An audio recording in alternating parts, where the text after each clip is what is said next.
Nina Budяшкина Андреевка авылында гомер кичерә. Бөтен гомере балаларга белем бирүгә багышланган. Юбилей көннәрендәге котлаулар аның өчен көтелмәгәнчә булды. Подвиг вашего поколения, поколения победителей, будет жить в веках, объединять наш народ во имя больших созидательных целей. Желаю вам бодрости, духа и благополучия. Президент Российской Федерации Владимир Путин. В школе проработала 41 год.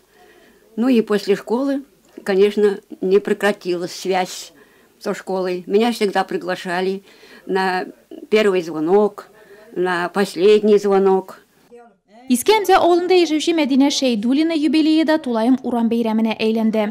Сез дигән иң авыр елларда, сугыш елларында, сугыштан соңгы елларда үзегезнең хезмәтегез белән безнең илне тыргыздыгыз, илне менә шулай матур иттереп байыттыгыз, анарга менә шундый зур көч бирдегез дигән. Кышын улы гаиләсендә яшәсә, җәйләрен сагынып туган авылына кайта ул. Күршеләре исә Мәдинә апаларын зарыгып кетеп алалар.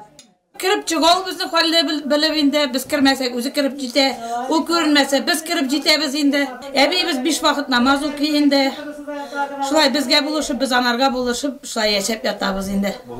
Мәдинә әбей сугыш чоры баласы, окоп казуда катнаша, барлык яшьтәшләре кебек үк урманда кисә.